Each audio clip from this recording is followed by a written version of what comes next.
கழிவுகளின் தேக்கமே நோய். அப்பன்னா அந்த கழிவுகள் நம்ம உடம்ப விட்டு வெளிய வரணும். அந்த கழிவுகள் 72 மணி நேரத்தில நம்ம உடம்ப விட்டு, இந்த இடத்த விட்டு, ரெக்டம் விட்டு வெளிய வரலன்னா, இந்த சிக்மாய்ட் காலன்லேருந்து ரெக்டம் போயிட்டு அது வெளிய வரலன்னா, அது மலம் கிடையாது. நல்லா புரிஞ்சுக்கோங்க. 72 மணி நேரத்துக்குள்ள அது வெளிய வந்தா தான் அது பேர் மலம். அது வெளிய வரலன்னா, அது பேர் மார்பேட். அந்த மார்பேட் நமக்கு உடம்ப விட்டு வெளிய வராது. இதுதான் உண்மை. நீங்க என்னதான் கொலனோஸ்கோபி பண்ணீங்கனாலும், உங்களுக்கு ஒண்ணும் இல்லன்னு ரிப்போர்ட் சொல்லுவாங்க.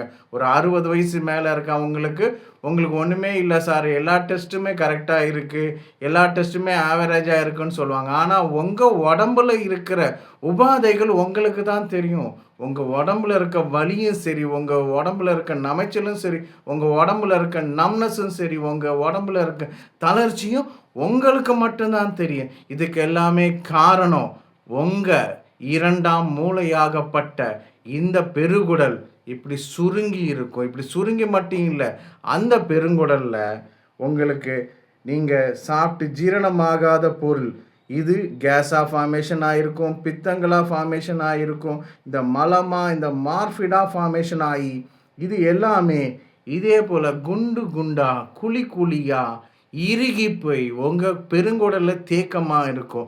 இந்த குழிகள்ல இருக்கிற இதுதான் நமக்கு நோயே. இந்த குழிகள்ல இருக்கிறது சாதாரண கொலைட்டிஸ் கிடையாது. இது தீவிரமான மலங்களின் தேக்கம்.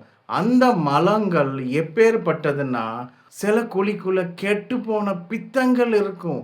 சில குழிக்குள்ள கெட்டுப்போன வாயுக்கள் இருக்கும்.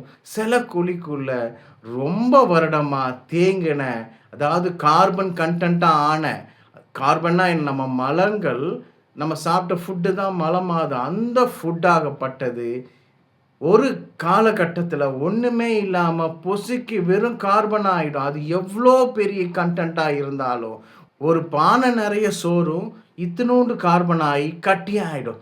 அதேபோல பல ஆண்டுகளாக இப்படி கட்டியான மலங்கள் தான் இந்த இடத்துல, இந்த 2ஆம் மூலையில தடப்பட்டு, இந்த 2ஆம் மூலையிலிருந்து உங்க மூளைக்கு போறது இரத்த நாளங்களையும், உங்க ஹார்ட்டுக்கு போற இரத்த நாளங்களையும் தடப்பட்டு, அது காலம் ஆக ஆக நரம்பு பிரச்சனையா முடியுது. இதுதான் ஓர் வயசுக்கு மேல உங்க இந்த லைஃப் ஸ்டைல் பேட்டர்ன நீங்க சாப்பிட்ட விதம், உண்ட விதம் எல்லாமே உங்களுக்கு அப்ப தெரியாது. ஒரு 30 வருஷமா இது உங்க குடல்ல தேங்கி இருக்கும். இப்படி கட்டி கட்டியா தேங்கி இருக்கும். இது தேங்குறதுனால தான் பிற்காலத்துல உங்களுக்கு நரம்பு தளர்ச்சி வருது. இது கூட சேர்த்து நீங்க என்ன பண்ணுவீங்க, உங்களுக்கு சர்க்கரை வியாதி இருக்கு, உங்க தைராய்டு இருக்கு, உங்களுக்கு அந்த கண்டிஷன் ருமட்டாய்டு கண்டிஷன் இருக்குன்ட்டு நீங்க எடுத்துக்கிற மருந்து மாத்திரைகள்லாம் கூட இந்த குழிக்குள்ள தாங்க தேங்கி இருக்கும். நீங்க நம்மலாம் நினைக்கலாம் சார் அந்த சூரணம் சாப்பிட்றோம், கடுக்காய் லேகியம் சாப்பிட்றோம், திரிபலா சாப்பிட்றோம், எனக்கு மலம்லாம் வந்துடுது.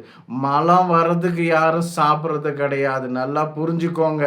சாப்பாடுன்றது ஒண்ணு சாப்பிட்றது நம்ம சத்துக்காக சாப்பிட்றோம். ஆனா நெறைய மக்கள் நான் மலம் போணும் தான் சாப்பிட்றாங்க. இது எவ்வளோ ஒரு பெரிய தவறான கருத்து.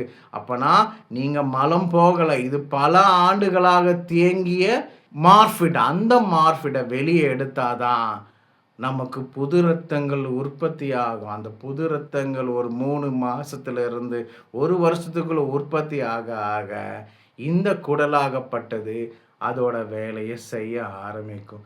இதுதான் ரூட் காஸ் ட்ரீட்மெண்ட். இந்த ட்ரீட்மெண்ட்டுக்கு திருப்பியும் மருந்து எடுக்கலாமா?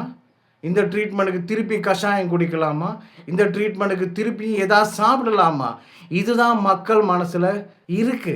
ஆனா, இதுக்கான பயிற்சிகள், இதுக்கான கழிவு நீக்கு தத்துவம், இதுக்கான இரத்தம் உற்பத்தி ஆகுற சிகிச்சை, இதுக்கான இரத்த நாளங்கள்ல துடிக்கிற சிகிச்சை, நரம்பு ஓட்டத்த பலப்படுத்துற சிகிச்சை இருக்கு. இயற்கை மருத்துவத்துல இருக்கு.